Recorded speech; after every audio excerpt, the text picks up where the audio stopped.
मैत्रिणींनो, सध्या mobile on केला किंवा वर्तमानपत्र उघडलं की एकच बातमी वाचायला मिळते, ती म्हणजे स्त्री भ्रूण हत्या. एखाद्या लहान कोवळ्या निरागस मुलीवर अत्याचार, विवाहतेवर बलात्कार, अशा बऱ्याच बातम्या. परवाच माळेगावमध्ये विजय खैरनार नावाच्या एका नराधमाने एका 3 वर्षाच्या मुलीवर बलात्कार केला आणि तिला दगडाने ठेचून मारलं. फलटण मधल्या पोलीस इन्स्पेक्टर बरोबरच्या प्रेम प्रकरणातून एका डॉक्टर महिलेला आत्महत्या करावी लागली.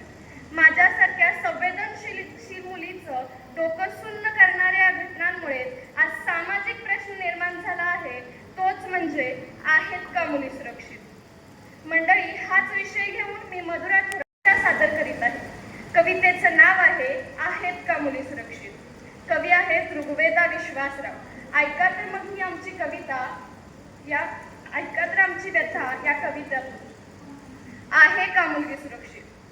रोज होतोय बलात्कार, आहे का मुलगी सुरक्षित. रोज होतोय बलात्कार, आहे का मुलगी सुरक्षित. कुठे जाणं, कुठे पळवणं, जरी युवक असला सुशिक्षित, आहे का मुलगी सुरक्षित.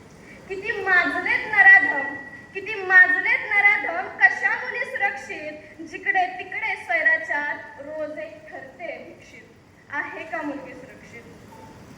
लेख वाचवा, लेख शिकवा, लेख वाचवा, लेख शिकवा, फक्त कोऱ्या कागदांवर.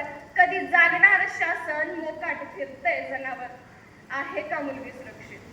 कडक असा कायदा करा, कडक असा कायदा करा, द्यावी नराधमास फाशी. आसिफा, प्रियंका, प्राध्यापिका, निर्भया, कोपर्डी, नांदेडची बालिका, आहे का मुलगी सुरक्षित. शापित वाटतोय जन्म मुलीचा, शापित वाटतोय जन्म मुलीचा. अल्पवयीन मुलीला धोका, टपून बसतोय गिदाडतो, शोधत असतो फक्त मोका, आहे का मुलगी सुरक्षित. तुम्हीच आता जनलोक हो, तुम्हीच आता जनलोक हो, उठा आणि जागे व्हा.